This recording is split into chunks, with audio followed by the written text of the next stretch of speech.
네, 오늘은 본문 말씀을 통해서 우리 변화된 공동체라는 제목으로 함께 하나님 말씀을 나누도록 하겠습니다. 변화라는 단어는 참 누구나 다 아는 단어일 것이고 쉬운 단어이기도 할 것입니다. 그런데 그 변화를 내 삶 속에 실제적으로 경험하기 위해서는 또 많은 노력과 수고가 필요한 것이죠. 그래서 변화라는 것이 결코 우리 삶에 쉬운 단어이지만 내 삶이 그렇게 실천되어진 데에는 어려움이 있는 것 같습니다. 저에게는 오래된 버릇이 있습니다. 저를 이제 2년 이상 보셨으니까 제 버릇을 많이 알고 계실 것 같습니다. 네, 근데 그 중에 하나가 무엇이냐면 저도 모르게 코를 만지는 버릇이 있어요. 설교 시간에도 제가 지금 코를 이렇게 만지고 싶은데 이렇게 하는데 이걸 못하고 있거든요. 엄청 노력하고 있는 거예요. 네, 코를 만지는 버릇이 있습니다. 제가 어렸을 때 저희 부모님께서 약 30년 전에 저희 부모님께서 저를 낳으시고 저 코를 보시면서 좀 한숨을 많이 쉬셨던 것 같아요. 이 얘가 코가 너무 낮네. 커서 어떡하지? 어떡하나. 그렇게 한숨 좀 이렇게 걱정이 되셨나 봐요. 그래서 제가 제 기억은 초등학교 때 저희 부모님께서 저에게 말씀하셨어요. 헌웅아, 생각날 때마다 코를 반드시 쭉 잡아다녀. 이렇게 쭉 잡아다녀. 그러면 네가 한 10년 후에는 코가 어떻게 해서 좀 높아질 거야.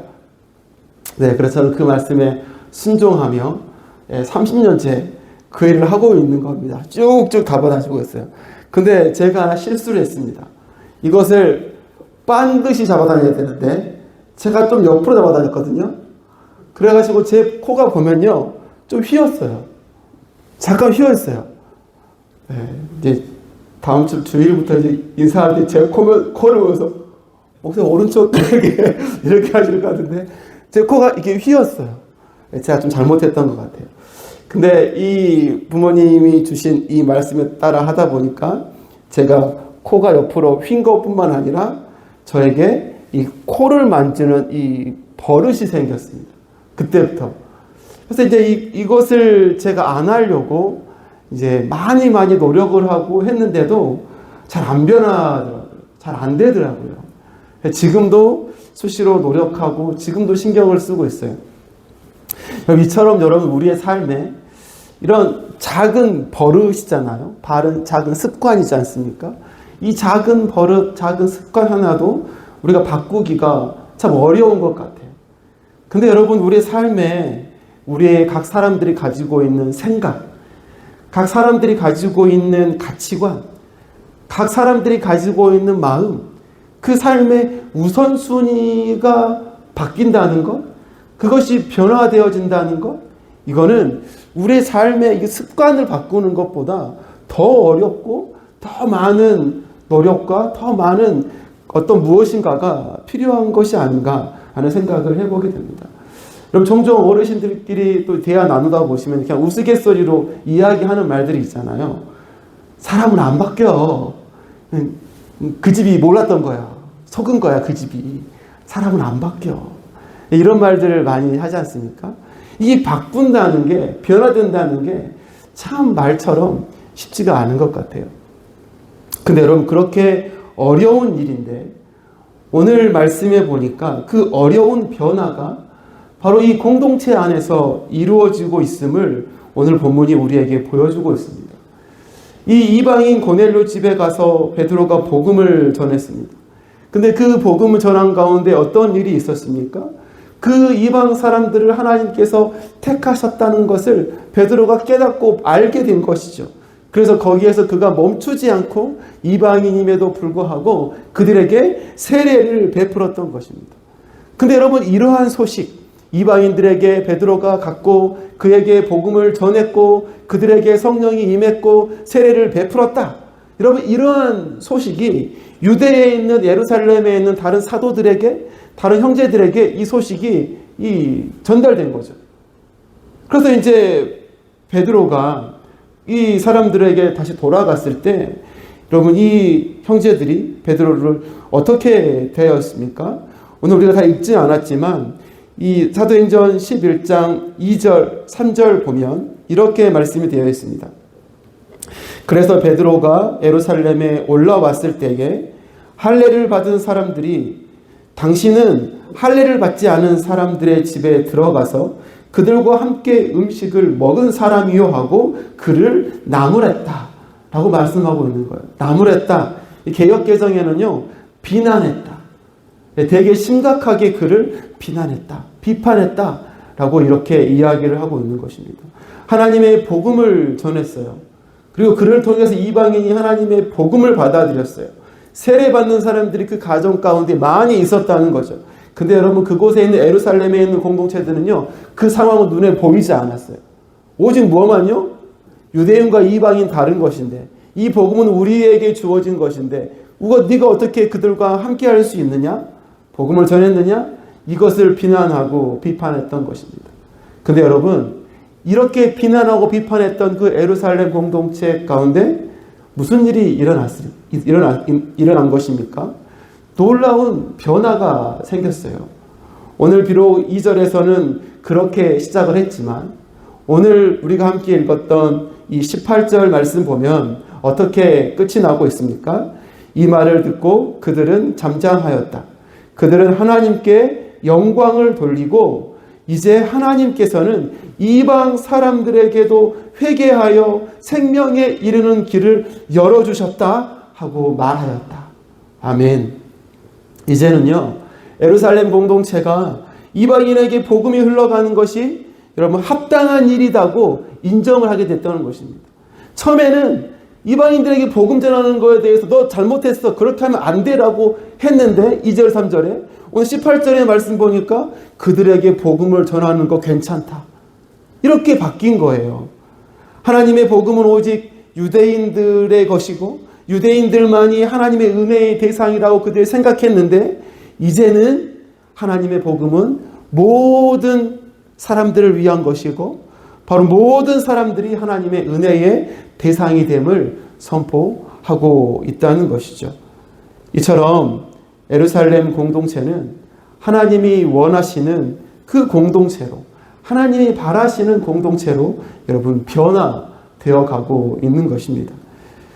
사랑하는 성도 여러분, 이 땅에 완벽한 사람 그리고 완전하고도 완벽한 공동체는 여러분 없습니다. 완전한 공동체, 완전한 사람 있을 수 없는 거예요. 우리는 끊임없이 하나님 앞에서 어느 누구도 예외 없이 어느 공동체 예외 없이 늘 하나님 앞에서 늘 끊임없이 개혁되어져야 하는 것이 우리들의 삶이고 우리의 공동체인 것입니다. 뿐만 아니라 끊임없이 하나님이 원하시는 모습으로 매일 새롭게 조금 더 계속해서 변화되어져 가야 하는 것이 우리의 삶이고 우리의 공동체라는 사실을 우리가 기억해야 할 것입니다. 그렇다면 여러분 이러한 변화, 그 변화는 무엇으로 이루어지는 것일까요? 그 변화의 원동력이 무엇인지 우리가 함께 같이 나누고자 합니다. 첫 번째는 바로 변화된 공동체의 그 변화의 원동력, 그것은 바로 하나님의 은혜입니다. 은혜를 통해서 우리는 변화할 수 있는 것이죠. 그 힘이 은혜로부터 나오는 것입니다. 17절에 그러므로 하나님께서는 우리가 주 예수 그리스도를 믿을 때에 우리에게 주신 것과 같은 선물을 그들에게 주셨는데 내가 누구이기에 감히 하나님을 거역할 수 있겠습니까? 이렇게 말씀하고 있습니다. 베드로는 예루살렘 공동체의 수많은 사람들에게 비난받았습니다. 또 어떻게 그렇게 이방인들과 만나서 복음을 전할 수 있어? 비난했습니다. 되게 심각한 정도의 비난이었고 비판이었습니다. 그런데 그 비난 앞에 베드로가 어떻게 대처했습니까? 오늘 본문 11장 1절부터 쭉 이어지는 내용을 보시면 그가 무엇을 설명하고 있냐면 그가 어떻게 고넬료의 집에 가게 되었는지 그가 보았던 환상들의 이야기를 쭉 이야기합니다. 환상들이 끝나고 났을 때 진짜 고넬료가 보냈던 사람들이 자기 집 앞에 이르렀고 그들을 만났고 그들과 함께 고넬료의 집에 가서 내가 무엇을 했는데 내가 말씀을 전할 때 그곳에 놀라운 성령의 은혜가 임하게 되었다라는 그런 쭉 이야기를 쭉 천천히 그들에게 보고하듯이 설명을 했던 거예요. 그런데 여러분, 이러한 성령의 임하심에 대해서 우리 방금 읽은 17절의 말씀에서 볼 수 있듯이 우리가 예수 그리스도를 믿을 때에 우리에게 주신 것과 같은 선물을 그들에게 주셨다라고 이야기하고 있는 것입니다. 우리들과 똑같은 성령을 주셨다라고 해도 되는데 그 성령을 성령으로 표현하지 않고 선물로 설명을 하고 있는 것입니다. 성령의 임하심은 여러분 수고의 대가로 얻은 것이 아니죠. 하나님께서 주신 은혜의 약속 안에서 주어진 것입니다. 이것은 마치 하나님께서 주신 선물과도 같다는 것을 이야기하는 것이죠. 그리고 이렇게 주어진 이 선물은 이 모든 역사를 하나님께서 이끌어가고 계시다는 그런 은혜의 증거임을 우리는 기억해야 하는 것입니다. 그리고 이러한 은혜의 선물을 이방인들 일이 아니라 먼저 사도들과 이 형제들이 다 받았음을 이야기하고 있는 것이죠. 하나님께서 약속대로 주신 선물, 하나님께서 약속대로 주신 그 은혜, 여러분 그 은혜를 생각할 때 사도들도 형제들도 그 은혜 앞에 어느 누구도 떳떳한 자가 여러분 없었을 것입니다. 하나님의 선물은 자격 없는 자에게 주어주신 놀라운 은혜이기 때문이죠. 그런데 여러분, 이러한 은혜의 선물을 먼저 받은 자들이 무엇을 했던 것입니까? 그 하나님의 은혜를 여러분 오해하고 있었죠. 그래서 자신들의 기준과 자신들의 자격을 만들었고 그 기준에 따라서 은혜를 누릴 자, 은혜를 누릴 수 없는 자 여러분 갈랐던 것 아니겠습니까? 근데 여러분, 하나님의 은혜가 무엇입니까? 하나님의 은혜는 이런 것이 아니지 않습니까? 하나님의 선물은 민족을 가리지 않고 모든 믿는 자에게 주시는 하나님의 은혜의 선물이었던 것이죠. 이러한 하나님의 은혜에 대한 여러분 깨달음이 생길 때, 하나님의 은혜의 안경으로 현실을 바라볼 때 예루살렘 공동체는 변화될 수 있었던 것입니다. 여러분, 사람은 아까도 말씀드렸지만 잘 변하지 않는다고 했습니다. 참으로 어려운 일이라고 했습니다. 그런데 여러분 생각해 보십시오. 고집이 세고 마음이 강팍하고 절대로 변하지 않을 것 같은 사람이 변할 때가 있어요. 여러분, 그때가 언제입니까? 변할 때. 저 사람 절대 안 변할 거야. 근데 그 사람이 변할 때가 있어요.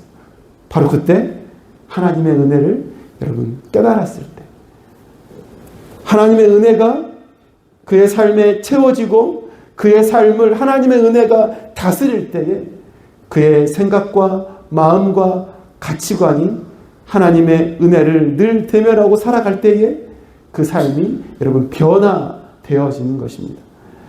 여러분, 사람들은 누구의 말이나 누구의 설득이나 어떠한 논리로 해서 움직이지 않습니다.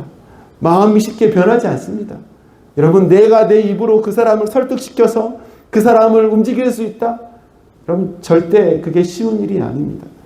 그러나 하나님의 은혜가 임하면, 하나님의 은혜를 그가 깨달으면 그 삶이 달라지고 변화가 생기는 것입니다. 믿음의 공동체는 다를까요? 그렇지 않습니다. 하나님이 기뻐하시는 공동체로 변화시키는 원동력, 그것 또한 하나님의 은혜임을 우리는 늘 기억해야 하는 것이죠. 사도행전 2장에 보면 초대교회의 믿음의 공동체의 모습을 우리에게 잘 설명을 해주고 있습니다. 날로 수많은 사람들이 교회에 들어와서 복음을 영접했습니다. 근데 그 무리들이 어떻게 행동했습니까? 자신들의 재산을 팔아서 서로에게 나눠주고 각자의 필요에 따라서 서로에게 여러분 아무런 어떤 권리를 주장하지 않고 서로에게 다 나누었으면서 서로가 서로의 삶을 살피고 돌보는 아름다운 공동체였습니다. 어떻게 이러한 일이 있을 수가 있는 것이죠? 어떻게 이러한 일이 있을 수 있겠습니까? 그 초대교회에는요, 오순절에 성령의 임하심으로 말미암은 하나님의 은혜를 경험한 자들이 있었습니다. 뿐만 아니라 특별히 사도들이 전도를 하는 그 순간순간마다 놀라운 기적과 놀라운 기사들이 일어남을 통해서 하나님이 날마다 그들과 함께 하시는 그 살아있는 은혜들을 경험하는 공동체였기 때문이죠. 여러분, 이러한 은혜가 변화의 원동력이 되었던 것입니다. 사랑하는 성도 여러분, 우리들의 공동체 가운데 바로 이러한 하나님의 은혜가 충만하기를 소망합니다.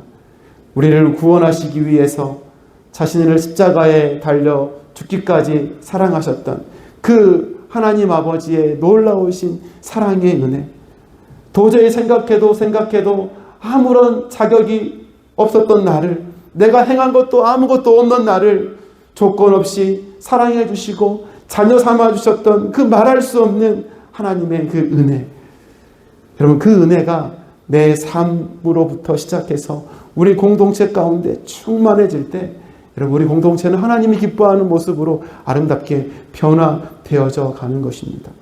그 은혜의 마음으로 지체를 바라보고, 그 은혜의 가득한 마음으로 공동체를 바라보고, 그 은혜의 가득함을 내 삶과 입술에 채워갈 때에 우리의 공동체가 하나님이 기뻐하시는 공동체로 변화되어져 가는 것이죠. 사랑하는 성도 여러분, 변화의 원동력, 하나님의 은혜에 있습니다.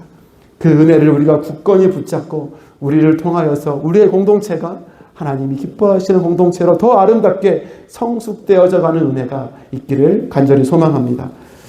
또한 우리의 변화는 무엇으로 이루어지는가? 우리 변화의 원동력은요, 바로 하나님의 뜻에 있다는 것입니다. 오늘 17절 말씀이었습니다. 우리 다시 한번 읽을 때 이번에는 같이 읽도록 하겠습니다. 함께 읽겠습니다. 시작. 그럼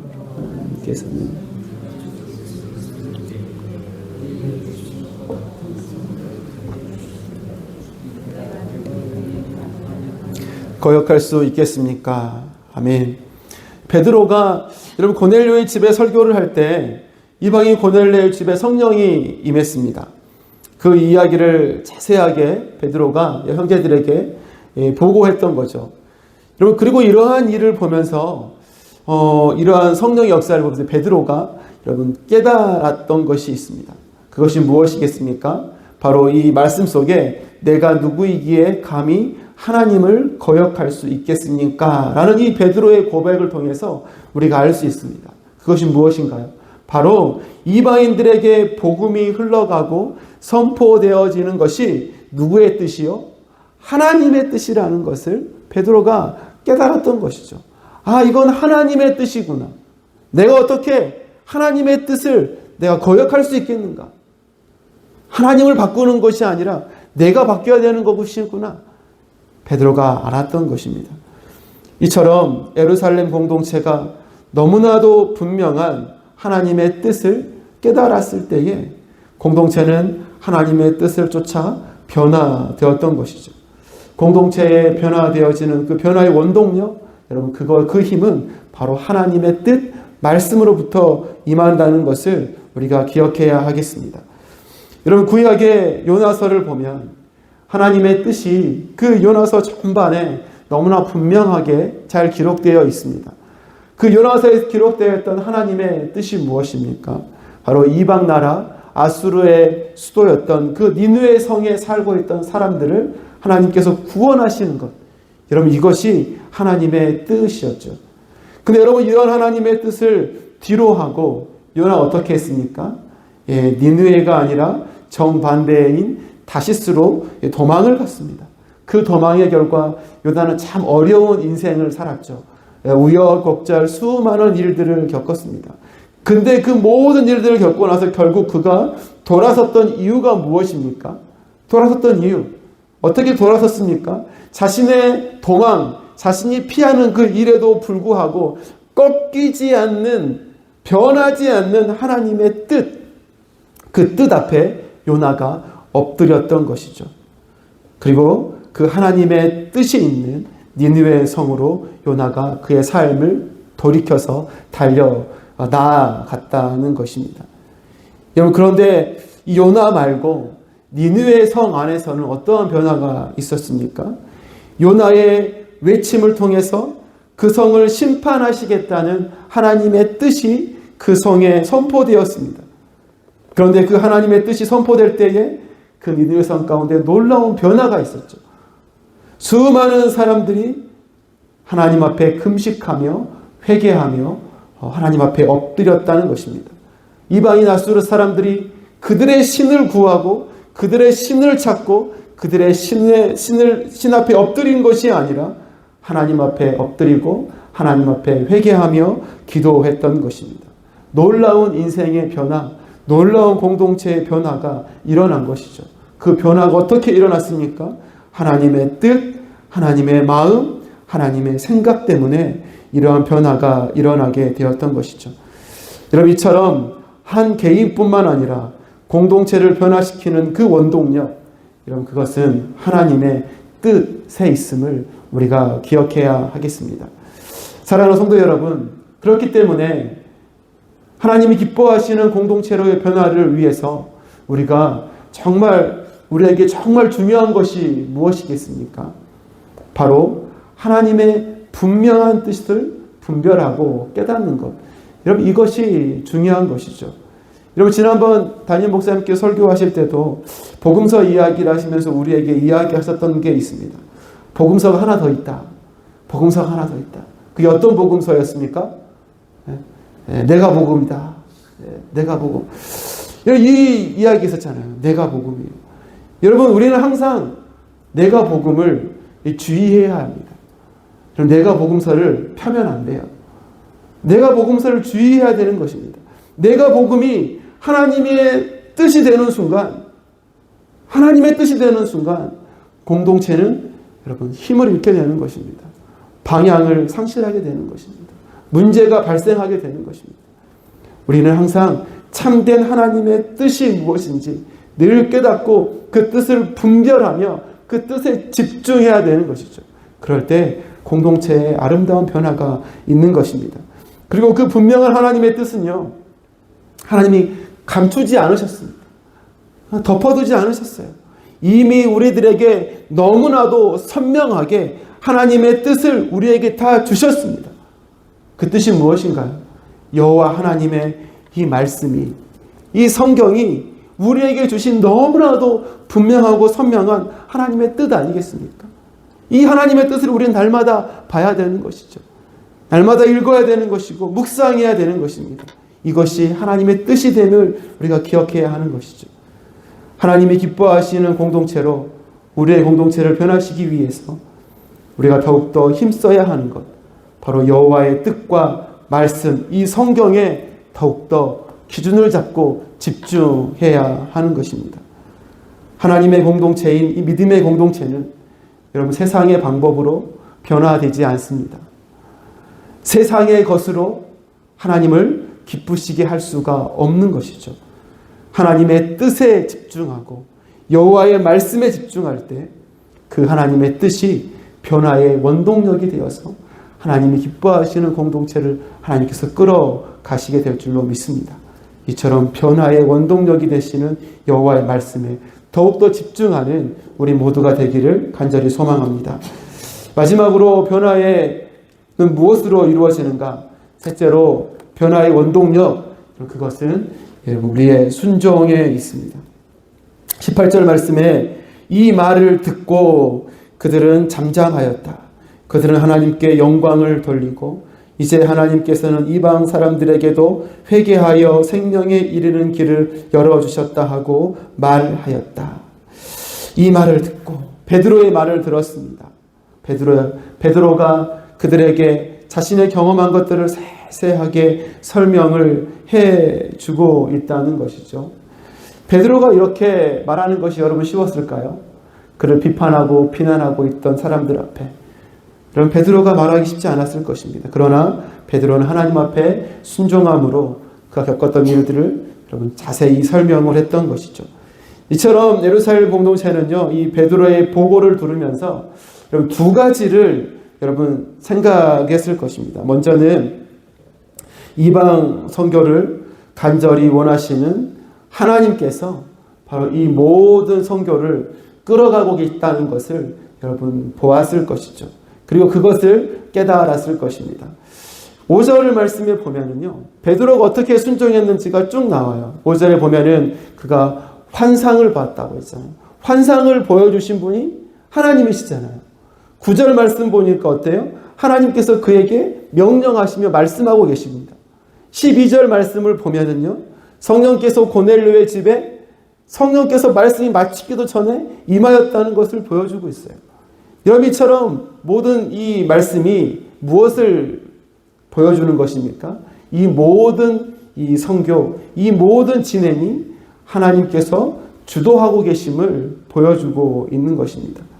그리고 여러분, 이 주도하시는 하나님의 이 성교의 모습 속에 우리가 볼 수 있는 다른 한 가지가 더 있습니다. 그것이 무엇입니까?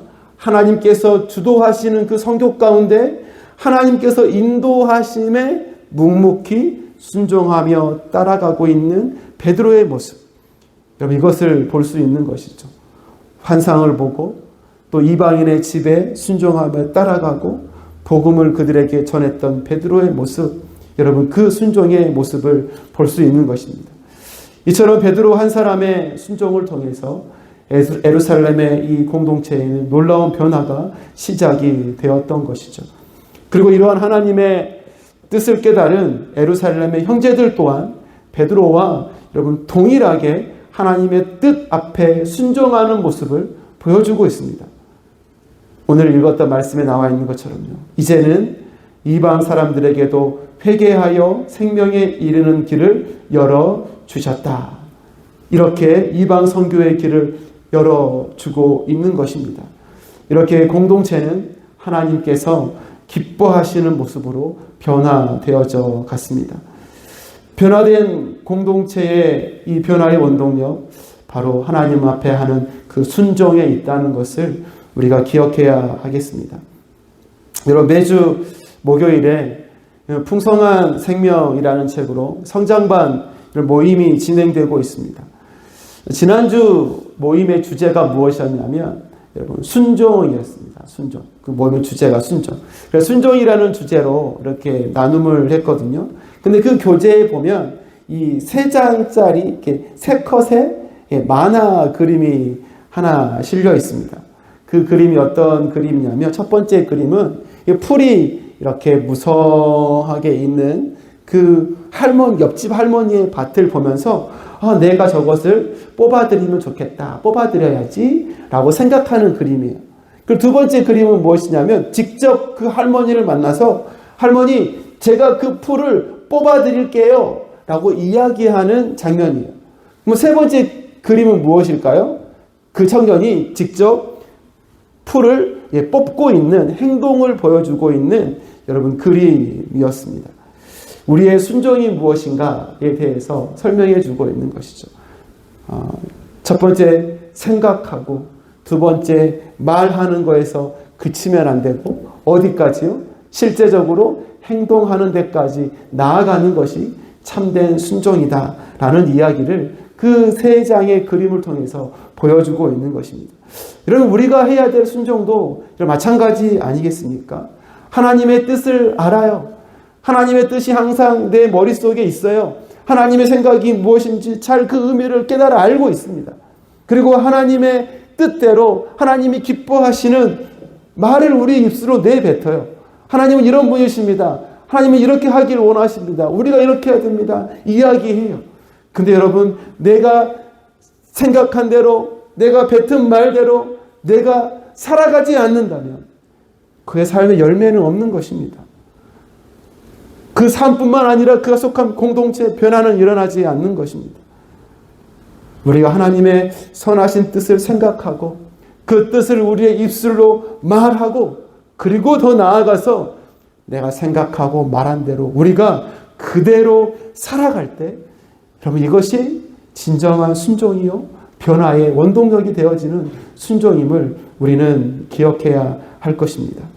사랑하는 성도 여러분, 순종이 변화의 원동력임을 우리가 늘 기억하여서 하나님의 뜻과 또 하나님의 그 말씀을 우리의 입술로 내뱉은 것뿐만 아니라 우리가 삶으로 그 삶을 살아내는 그러한 은혜가 우리 가운데 있기를 간절히 소망합니다.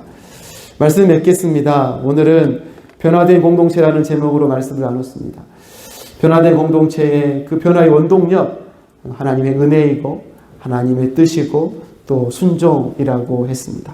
이처럼 이 변화의 원동력들이 우리의 삶 속에 늘 살아 숨쉬어서 우리를 통해서 우리의 삶이 먼저 변화되어지고 우리를 통해서 우리가 속한 공동체가 하나님이 기뻐하시는 모습으로 변화되어지는 은혜가 우리 가운데 있기를 간절히 소망합니다.